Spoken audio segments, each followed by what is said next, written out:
주한미군 철수해도 괜찮다. 자주 국방 가능하다. 우리는 세계 군사력 5위, 세계 경제 10위권의 강대국이다. 이거 헛소리입니다. 오늘은 제가 그렇게 생각하는 이유에 대해서 이야기해 보겠습니다. 자, 세 파트로 나눠볼게요. 첫째, 군사력 5위의 함정. 둘째, 안전망의 비용. 그리고 셋째, 지정학적, 치명적 위험성입니다. 마지막이 가장 중요하니 끝까지 시청해주세요. 자, 첫째, 군사력 5위의 함정. 군사력 5위의 출처는 GFP, Global Firepower입니다. GFP는 매년 전 세계의 국가들의 재래식 군사력을 평가해서 순위를 매기는 미국의 민간 웹사이트입니다. 병력, 무기, 국방비 등 60여 개 요소를 종합해서 145개국의 군사력을 수치화한다고 하는데요. 이거 커뮤니티나 각종 SNS에서 많이 보셨을 겁니다. 네, 이게 GFP에서 발표하는 그 자료입니다. 자, 여기 두 가지 키워드가 있습니다. 재래식과 민간. 먼저 재래식에 주목할 필요가 있습니다. GFP는 핵무기를 평가 항목에서 아예 제외합니다. 이게 뭘 의미할까요? 복싱 경기를 하는데 한쪽은 맨주먹이고 한쪽은 권총을 들고 있습니다. 그런데 심판은 야, 너희 둘 다 근육량이 비슷하니까 무승부네 라고 판정하는 꼴이죠. 북한은 이미 핵 보유국입니다. 비대칭 전력인 핵이 개입되는 순간 우리가 가진 탱크 2,000대, 화포 수천 문은 순식간에 고철덩어리가 되죠. 미군이 나가는 순간 우리는 권총 든 강도 앞에 맨주먹으로 서야 하는 세계 5위 복서가 되는 겁니다. 다음은 민간입니다. GFP는 공신력 있는 국제기구나 정부기관이 아닙니다. 말 그대로 민간 웹사이트일 뿐이죠. 이들이 점수를 매기는 방식은 매우 단순합니다. 장부에 적힌 탱크 숫자, 배 숫자, 비행기 숫자를 더하는 겁니다. 하지만 전쟁은 장부로 하는 게 아니죠. 적의 미사일 기지를 1m 오차 없이 찾아낼 정찰 위성. 누구 건가요? 우리 군에 대동매기를 할 수 있는 C4I 체계가 있습니다. 4가지 C와 1가지 I로 이루어져 있습니다. Command, 지휘, Control, 통제, Communication, 통신, Computer, 데이터 분석, Intelligence, 정보 수집 및 해석. 자, 이 5가지 중에 우리가 당장 단독으로 수행할 수 있는 요소가 과연 몇 개가 있을까요? 우리 전술은 그동안 한미연합을 기반으로 만들어져 왔습니다. 이걸 단독화하려면 수십 년이 걸릴지 과연 가능은 할지 불확실하죠. 주한미군 철수는 단순히 보병 몇만 명이 빠지는 게 아닙니다. 우리 군의 눈과 귀 그리고 심장을 떼어가는 겁니다. 눈 멀고 귀 먹은 거인이 덩치 크다고 오위라고 자위하는 것. 이거야말로 국가 안보를 담보로 하는 위험천만한 도박입니다. 둘째, 안전망의 비용. 숫자 얘기로 들어가 볼까요? 주한미군 약 28,500명이 주둔 비용으로 우리는 연간 1조 원이 넘는 방위 분담금을 지불하고 있습니다. 누군가는 말합니다. 그 큰 돈을 왜 미국 좋은 일에 쓰냐? 그 돈이면 우리 장병들 월급 더 주고 최신 무기 더 살 수 있지 않냐? 착각하지 마십시오.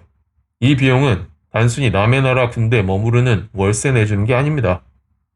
우리가 내는 1조 원은 전 세계에서 가장 저렴한 안보 보험료입니다. 생각해 보십시오. 미군이 철수하고 우리가 그 공백을 자력으로 메우려고 한다면 단순히 1, 2조 원으로 끝날까요? 미국이 제공하는 첩보위성, 조기경보 통제기, 고고도 정찰기 같은 자산들은 우리가 직접 사고, 운영하고 유지하려면 연간 수십조 원의 추가 국방비가 필요합니다. 그럴 일은 없어야겠지만 한반도에 전쟁이 난다고 가정해 볼게요. 현대전은 압도적인 화력으로 단기간 내 승부를 봐야 하는 첨단 전쟁입니다.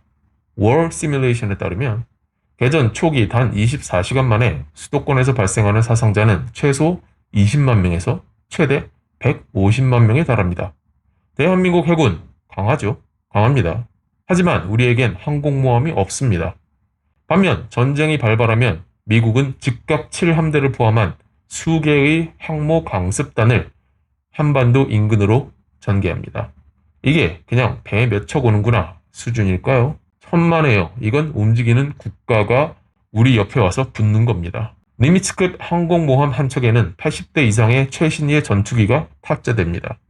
이건 웬만한 중소국가의 전체 공군력과 맞먹는 화력입니다. 우리 공군이 지상 기지에서 이착륙하며 북한의 장사정포 위협을 받을 때 항모는 바다 위를 자유롭게 이동하며 적의 뒤통수를 타격합니다. 이 이동식 활주로 하나가 있고 없고는 개전 초 제해권과 제공권을 장악하는 데 있어 차원이 다른 결정타가 되는 겁니다. 그런데 더 무서운 건 이 항모의 경제적 가치입니다. 미국 항모 강습단 한 개의 건조비와 운영비를 따져보면 수십조 원에 달합니다. 하지만 진짜 가치는 그 화력이 아니라 이 항공모함이 동해와 서해에 버티고 서 있음으로써 유지되는 해상 물류 라인에 있습니다. 대한민국은 수출입 물동량의 99%가 바다를 통해 이루어지는 섬이나 다름없는 나라입니다. 전쟁이 나면 민간 선박들은 보험 문제와 안전 문제 때문에 한국 근처에도 오지 못합니다. 이번에 호르무즈 해협 사태 보셨죠? 그거보다 더 심각하다는 얘기입니다. 하지만 미 항공모함이 그 바닷길을 지키고 있다면 이야기가 달라집니다. 에너지, 식량, 원자재가 들어오는 그 좁은 길목을 미 항모가 안전지대로 묶어주는 거죠. 만약 미군이 철수하고 항공모함이 오지 않는다면 우리는 북한의 잠수함 한두 척, 중국의 해상 봉쇄 한 번에 국가 경제가 통째로 질식사합니다. 1조 원의 방위비 분담금요? 항모 한 척이 일주일 동안 우리 바다를 지켜주는 경제적 효과만 따져도 그 돈은 이미 남는 장사입니다. 단순히 무기값만 드는 게 아니죠. 미군이 철수하는 순간 한국의 국가신용 등급은 요동칠 겁니다. 전 세계 투자자들은 미군도 포기한 나라에 왜 내 돈을 묻어두냐며 자본을 회수할 거고요. 주식시장은 폭락하고 환율은 치솟겠죠.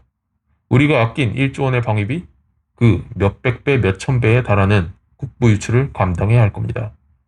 결국 주한미군은 대한민국이라는 우량 기업을 지탱하는 가장 강력한 대외 신인도이자 적들이 감히 도발하지 못하게 만드는 트립와이어, 즉 인계철선입니다. 마지막 셋째, 지정학적 치명적 위험성입니다. 지정학적 위치상 우리의 안보는 단순히 한반도에 국한되지 않습니다. 동아시아, 아니 어쩌면 아시아 전체를 포괄하는 불씨가 될 수도 있는 상황이죠. 미국이 대만의 상황을 주시하면서 필리핀 등 동남아 국가와도 긴밀히 군사적 동맹을 유지하는 이유가 바로 이 때문입니다. 1950년 한국전쟁 발발 시 우리는 똑똑히 봤습니다. 중국이 그리고 러시아가 어떻게 움직이는지 말이죠. 우리의 국방은 북한 하나만을 이겨서는 안 되는 상황입니다. 세계 2위 강대국 중국, 그리고 거대한 러시아까지도 감당을 해내야 합니다. 그래서 독침 전략을 기초로 군사력을 키워온 겁니다. 그런데 이 독침 전략은 미국과의 동맹을 기초로 하고 있죠. 미국과의 동맹이 없다면 독침을 꺼내기도 전에 당할 겁니다. 중국, 러시아, 북한 모두 핵보유국입니다. 물론 핵무기는 가지고 있는 그 자체로 전쟁을 기피하게 하는 억제의 역할을 합니다. 하지만 인류의 역사가 항상 합리성에 의해 움직이는 것은 아니죠. 전쟁은 광기를 기반으로 하고 독재 국가들은 지도자의 광기가 언제든 발동할 수 있는 위험성을 지니고 있습니다. 주한미군이 철수하게 되면 가장 행복해할 인물은 시진핑입니다. 가장 불안해할 인물은 의외로 김정은이죠. 이상하지 않나요? 북한은 수십 년 동안 미군 철수를 국가적 과업으로 외쳐왔는데 왜 막상 철수하면 김정은이 불안해한다는 걸까요? 그건 북한이 미국이라는 거대한 핑곗거리 없이는 생존할 수 없는 기생적 체제이기 때문입니다. 지금까지 김정은은 미군이라는 외부의 적을 명분 삼아 인민들을 억압하고 핵무기를 개발해왔습니다. 그런데 미군이 사라진다? 그 즉시 북한은 중국의 완벽한 영향력 아래로 빨려 들어갑니다. 미군이 없는 한반도에서 중국은 북한을 대등한 동맹이 아니라 자국의 안보를 위한 완충지대 혹은 일개 지방정부 수준으로 취급할 겁니다. 김정은 입장에선 호랑이가 무서워서 성문을 열었더니 곤줄인 늑대가 들어와서 자기 안방을 차지하는 꼴이죠. 반면 시진핑은 박수를 치며 기뻐할 겁니다. 미국 항공모함이 서해를 누비고 미군 정찰기가 베이징 앞마당을 들여다보던 그 거슬리는 가시가 빠지는 거니까요. 주한미군 철수는 중국에게 있어 동북아 패권 완성의 마지막 퍼즐입니다. 한국을 경제적으로 굴복시키는 것을 넘어서 군사적으로도 중국의 내해로 편입시킬 절호의 기회죠. 여러분, 주한민군은 우리에게만 안보 방패이 아닙니다. 역설적으로 김정은에게도 체제 유지의 명분이었고 시진핑에게는 야욕을 가로막는 유일한 바리케이트였습니다. 이 바리케이드가 치워지는 순간 한반도는 우리가 한 번도 경험하지 못한 거대한 혼돈의 소용돌이 속으로 던져질 겁니다. 대한민국의 군사력은 분명 세계 최고 수준으로 성장했습니다. 흔히 포방부라고 부를 정도로 압도적인 화력을 자랑하는 탱크와 자주포는 물론이고 이제는 천궁, 천광, KF-21 이런 첨단 무기들을 자력으로 개발하고 양산할 수 있는 단계까지 올라섰습니다. 분명 이 부분은 자랑스러워할 일이고 더 강력한 국방력을 갖추기 위해서 끊임없이 노력해야 할 일이죠. 하지만 우리는 잊어서는 안 됩니다. 이 국방력을 갖추는데 주한미군이 주둔이 밑거름이 되었음을 말이죠. 미군은 지구상 최강 전력을 갖고 있습니다. 미국 하나의 군사력이 나머지 하위 10개 국가를 합한 것보다 강하다고 하죠. 실제로 미국은 동시에 2개의 전쟁을 참전해 수행할 수 있는 전력을 항상 유지하는 것이 기본 계획이라고 합니다. 대한민국의 정부 예산은 연간 약 700조 원 수준입니다. 주한미군 주둔 비용으로 지불하는 비용은 1.5조 원 정도, 전체 예산의 0.2% 정도입니다. 정체불명의 지방자치단체 축제, 조형물, 보도블록 및 멀쩡한 도로 갈아엎기에 쓰이는 비용이 연간 2조 원이 넘어갑니다. 뭐가 더 중요해 보이십니까?